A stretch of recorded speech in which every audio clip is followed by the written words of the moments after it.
Nawabganj block के ग्राम मधुकरपुर, गोसलपुर एवं खंजनपुर खंजानिया में विकसित भारत संकल्प यात्रा का हुआ कार्यक्रम। बरेली नवाबगंज विधानसभा के ग्राम पंचायत खंजनपुर खंजानिया एवं मधुकरपुर गोसलपुर में विकसित भारत संकल्प यात्रा का कार्यक्रम हुआ, जिसमें विधायक डॉक्टर MP आर्य मौजूद रहे।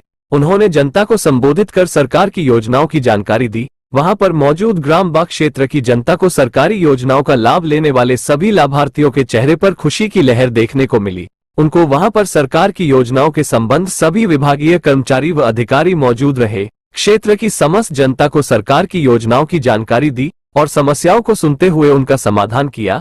वही कार्यक्रम में महिलाओं को गोद भराई कर सम्मानित किया और बच्चों को कॉपी किताबें पुरस्कार वितरित किए और शपथ ग्रहण समारोह एवं राष्ट्रीय गान के साथ कार्यक्रम को अंतिम रूप दिया। कार्यक्रम में विधायक डॉक्टर MP आर्य, लेखराज गंगवार, रोहित गंगवार एवं ग्राम प्रधान श्यामा चरण, पप्पू प्रधान खाएखेड़ा, धर्मेंद्र प्रधान परेवा, पूर्व प्रधान कन्हैयालाल परेवा, तेजपाल गंगवार गोसलपुर, हामिद खान लभेंगा, मोहम्मद उमर प्रधान डिवाइड, सरोज कुमार, डॉक्टर छोटेलाल, जियालाल प्रधान, हरीश गंगवार, विक्की गंगवार, भानु गंगवार, सर्वेश गंगवार, युधिष्ठिर गंगवार, पार्टी के पदाधिकारी, कार्यकर्ता एवं ग्रामवासी व क्षेत्रवासी उपस्थित रहे।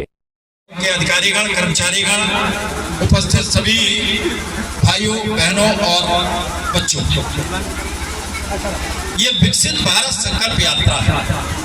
वास्तव में इसका मतलब क्या है और क्या करने हम लोग आए हैं, तो मैं बता दूं कि माननीय नरेंद्र मोदी और माननीय योगी आदित्यनाथ जी की सरकारें चाहती ये हैं कि हमारे देश का हर नागरिक खुशहाल रहे और इसी के लिए इतनी सारी योजनाएं चलाई गई, जिनमें से कुछ योजनाओं की बात अभी डॉक्टर सोहनलाल जी कर रहे थे। चाहे हम बात करें निःशुल्क अन्न योजना की या शौचालय की बात अभी डॉक्टर सोहनलाल जी कर रहे थे।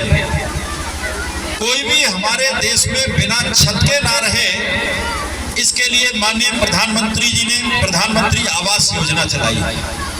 हमारी माताओं बहनों की आंखें खराब ना हो, उनके फेफड़े खराब ना हो, लकड़ी और कंडे से खाना बनाती थी, धुएं से सब नुकसान होता था, तो घर घर गैस के कनेक्शन पहुंचा दिए और जिन गरीबों को ले उनके लिए उज्ज्वला योजना के तहत गैस के सिलेंडर दिलवाने का काम माननीय नरेंद्र मोदी जी की सरकार ने किया।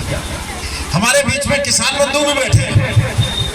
किसानों के लिए किसान सम्मान निधि 6000 रुपए साल के किसान बंधुओं के आते हैं और अभी अभी हमारे माननीय योगी आदित्यनाथ जी घोषणा करके गए हैं कि जिन बहनों के नाम पर जमीन होगी किसान सम्मान निधि आती है, उनकी किसान सम्मान निधि अब 12000 रुपए साल की आएगी। यानी जो हमारे पुरुष कृषक हैं उनसे महिला कृषकों को डबल किसान सम्मान निधि मिलेगी।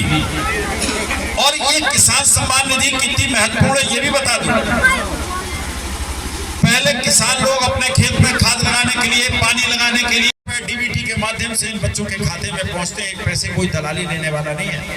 ये ईमानदार सरकारें हैं और इसका परिणाम है कि ये जो योजनाएं चल रही हैं, इन योजनाओं का ईमानदारी के साथ क्रियान्वयन हो रहा है और सरकार के पास तभी पैसे की कमी नहीं है, भरमार है पैसे की।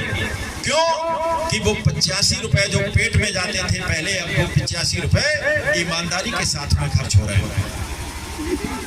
इस सब का परिणाम भी दिखाई देता है कि कोई समय था कि हमारे प्रधानमंत्री थे श्री चंद्रशेखर जी।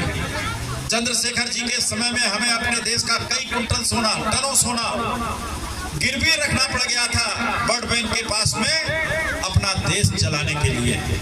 और आज माननीय मोदी जी के जमाने में हमारे देश के पास में 623 अरब डॉलर का विदेशी मुद्रा भंडार है। इतना पैसा भरा पड़ा है और इसके बाद भी सारे विकास के काम हो रहे हैं। हम तो भैया पूछते हैं, ये गोसलपुर वाले बता दें कि इतने लंबे समय तक सरकारें रही अलग अलग देश लोगों की, लेकिन ये गोसलपुर से लेके डंडिया बाबूराम वाला किसी ने रोड डलवाया क्या पहले?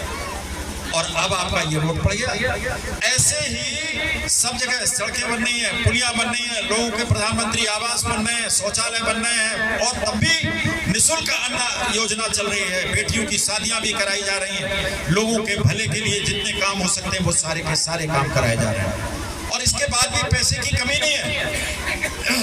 ये मोदी जी की सरकार है, और इसीलिए ये विकसित भारत संकल्प यात्रा आज आपके बीच में आई है, और इसका उद्देश्य है कि जितनी भी योजनाएं चल रही हैं, ये सब योजनाओं का लाभ लाभार्थियों को ईमानदारी के साथ में मिले।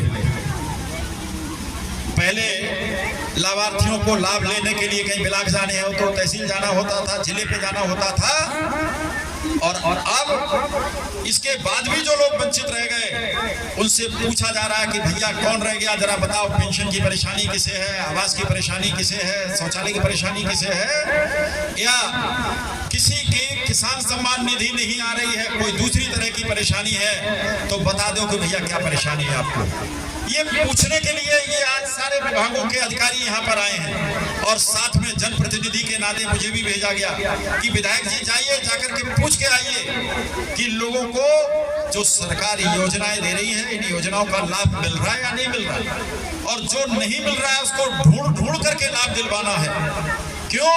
कि सरकार ईमानदारी के साथ में चाहती है कि हर आदमी को योजनाओं का लाभ मिले और उनका जीवन स्तर अच्छा हो, सभी खुशहाल रहें, सुखी समृद्ध सुविधा संपन्न जीवन जिए, और इसके लिए सरकारें काम कर रही हैं। दिल्ली में तो श्री संतोष कुमार जी हैं, हम 8 बार जीत चुके हैं, 9वीं बार जिताना है, ठीक है, और फिर से मोदी जी की सरकार लानी है, जिससे इतनी जो गरीब कल्याण की योजनाएं चल रही हैं, माननीय मोदी जी सबकी चिंता कर रहे हैं, ये चिंता इसी तरह से होती रहे, इसलिए फिर से मोदी जी को लाना है, ये मेरा निवेदन है। और एक अंतिम बात कहते हुए अपनी बात समाप्त करूंगा कि 20 तारीख को एक जन जागरण की यात्रा नवाबगंज में निकाली जाएगी। प्रधान जी सुन लियो, उस जागरण यात्रा में सब लोग 11 बजे रामलीला मैदान में इकट्ठे होंगे, आप सब लोग भी आए, ठीक है।